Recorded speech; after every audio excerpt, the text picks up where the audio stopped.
Hello, everyone. My name is Stanley St. Rose, and today we're going to be talking about Goblin Market by Christina Rossetti.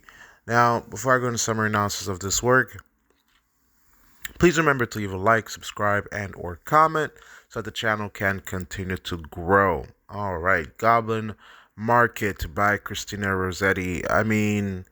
Wow. It's this poem has a lot. There's a lot of meaning, a lot of background, a lot of things attached to this poem. It's a very interesting poem. There's a lot going through this poem, and you just have to just read it and go through it. We're gonna talk about it, of course, but there's just a lot here. Basically, what happens? It's this poem. The poem itself is very colorful, very childish in terms of what's happening. You have these goblins. They're selling fruit, figs, all types of delicious things of fruits, all types of fruits, on all types of wonderful dishes that are so delicious. They're just great to look at and you want to taste. And they're selling them. And Laura and Lizzie, they're sisters, and they're watching these goblins, tempting people to come out and buy fruits from them. And it's a wonderful, songs and tricks and twirls. It's just like it's Wonderland. It's a wonderland. The Goblin Market is a wonderland. Being with the goblins is a wonderland. And Lizzie, she wants no part of it. She just wants to go home. Laura, she wants her taste of fruit. So she goes to the goblins and she's like, I don't have money, but I really want to eat the fruits. And the goblin's like, oh, that's fine. Just give us a lock of your hair. And she gives a lock of her hair. And she eats, she swims, she dives on in. And she has a whole feast, figs, all types of fruits, and she fills her belly with everything that she can fill it with, while Lizzie goes home and Laura just keeps on eating and just has her fill. And um yeah, and when she's done eating and she's done enjoying herself, she goes home and Lizzie's like, you should have never been out this late. You know what happened to Jeannie. um Now, Jeannie is another girl who did the same thing with the goblins, ate from the goblins. But then what happened was she got old and died. It's as simple as that. She got old and died. She ate from the goblins. We can assume that she also gave a lock of her hair. And basically, she just got old and died. And we just start to see Laura go through the same thing, because in Laura's mind, she thinks that she can always go back and buy some more fruit and enjoy the good times, have some fun with the goblins again, go back to the market for a second time, right? But that's not what happens here. Okay, so as she ate for the fruit. She can no longer hear the goblins. She can no longer see them. She goes back, um, to where she saw them to get another fill, but she can't get another fill because the goblin won't show up to her. Lizzie, she can still hear the goblins, see the goblins and everything, but not Laura. Laura is now on her way to dying. And yeah, when you see some magical creatures selling some magical fruits, it's best not to eat, right? But so Laura, she starts this process of deteriorating. Um, you know, it's not good. It's not good. And so when it looks like that Laura's about to die, Lizzie's like, all right, I gotta save my sister. I don't want her to become like Jeannie. And so she takes a pretty penny and she goes after the goblins, but she demands to the goblins that I'm not going to give you hair or anything like that. I have money. You're gonna buy me or I'm gonna buy some fruit from you. And the goblins are like, no, no, no, the food, you can't go home with it. It's gonna rot. It's not good. You shouldn't travel. Just come on in and eat and dive on in and have a bite, and enjoy the fruits. Enjoy all these things and just eat as much as you want. And she's like, nope, nope. I'm gonna buy. I have money. I'm going to buy. And the goblins are mad. They become like demons, and they're crushing and trying to shove the fruit down her throat. They're like, you're going to eat it. You're going to eat it. So they smush Lizzie's face with fruit, and they just smack her around with fruit. And these things are very touchy. They're like touching her and pulling her and groping her. Well, I'm not saying it goes towards a sexual thing here. Please don't get me wrong. But they're very touchy and pushy and they're pulling on her and tugging on her and trying to get her to scarf down the food. But Lindsay's like, no. She clenches her teeth, keeps her lips tight, and she's like, I am not eating. I'm just not gonna do it. And they tire out. The goblins give up. They give her a penny back, but she's covered in goblin juice and fruit juice. And she runs home and she makes her sister lick her face. A very fun story. I mean, this is for the kids. This is for the kids. But yeah, she makes her sister lick her face, and her sister licks her face, and the curse is broken. And Laura starts to regain her youth, and she stops being an old bag, stops being an old lady. She regains her youth, and she gets better. And they both have happily ever after. They both have families. They both have kids. Lizzie saved Laura. And, Laura learns a valuable lesson of not eating from goblins, which is really great. So there's a lot in terms of deeper meaning and analysis. I mean, that's the story part of the poem. That's the narrative part. In terms of the poetry part, I mean, very colorful poem.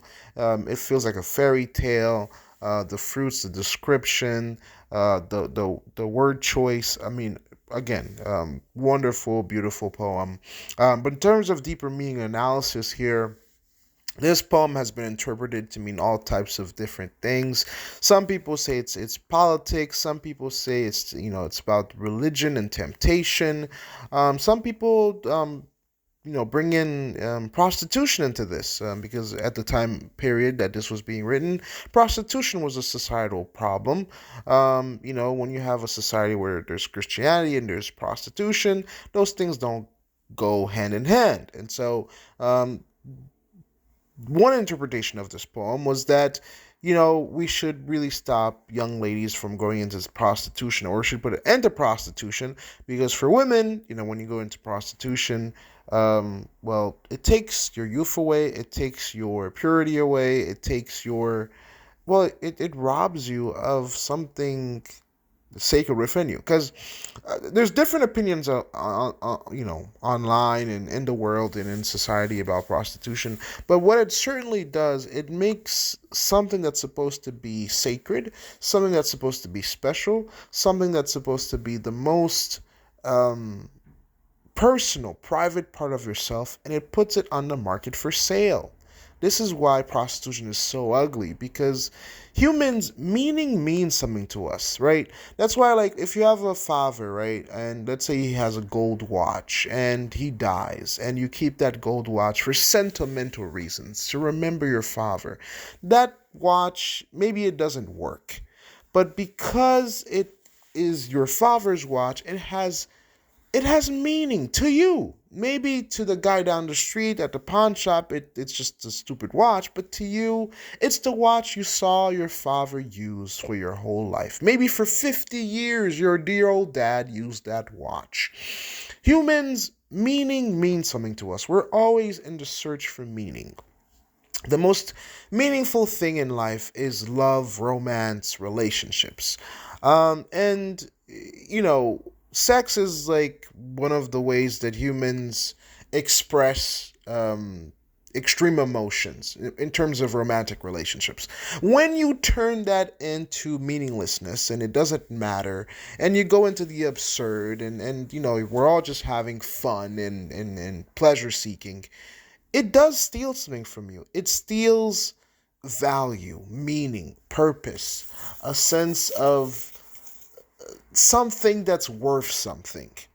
And there's different ideas around it, but the statistics definitely show you this. I mean, in the world of prostitution, a lot of prostitutes die because for some reason there's a high connection with prostitution and drug overdoses. There's a high connection with prostitution and depression, and there's a high suicide rate amongst people who partake in that type of lifestyle. Not to mention diseases, social stigmas, isolation, loneliness, and all that kind of other stuff. So there is some interpretation out there that say that this is about, listen, you don't want to go enjoy these fruits because these fruits can be very bitter, and they can steal your youth, they can steal your purity, they can steal your value. Um, and the value and the purity and the meaning doesn't have to be what you mean to a significant other. It could just be your own self-esteem. Because selling your body, there's no way that selling your body makes you feel great about yourself. All right, like charging somebody 250 or however much people charge out there. No matter what the price, selling your body, your soul. For sex, it just doesn't make you feel good at the end of the day. Um, it's just like it just doesn't. And the statistics, the societal outcomes, the history of the industry, just the vast industry of the sex industry, really proves how detrimental it can be to people's mental healths, to people's physical healths, and to people's own personal identities and how they look at themselves. So that's one interpretation of this poem. There's also an interpretation of family bond, the love between the sisters, and how they overcame this thing with these goblins. You can look at it from that perspective. There's also the innocence or ignorance of youth. Laura, very ignorant here when you think that excuse me, when you think that buying from goblins is a good idea. It's not a good idea to buy from goblins because they will steal your youth or they'll kill you because they're goblins. There's nothing about goblins that seem to be very, benevolent, right? So that you can look at it that way. So there's also some political deeper meanings in here that we can take about choices. One sister is about hoorah, let's go have some fun, let's dive on in and enjoy the fruits and have some pleasure. And another sister, Lizzie, she's like more like, hey, this doesn't look right. I'm more conservative. I want to go home, have a family, enjoy life. And Lizzie, she's wise. She's wise beyond her years because, she's like, hey, remember what happened to Jeannie? Now you're going through it. I'm pretty sure this is not a good thing because we buried Jeannie, and even the place where we buried Jeannie, flowers won't grow there because she ate from these goblins. So I don't think this is a good idea. So Lizzie, she's very smart, very wise beyond her years. While Laura, she's just diving on in, eating them figs. So probably not a good idea. Again, not a good idea. But again, there's more interpretations out there for this poem.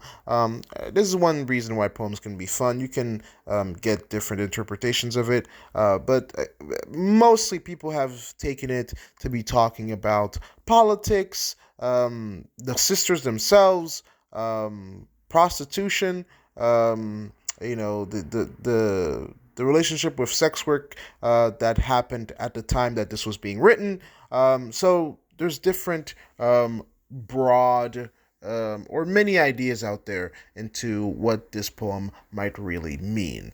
All right, so that's all I have to say about this work. Please remember to leave a like, subscribe, and or comment, and I'll see you guys in the next video.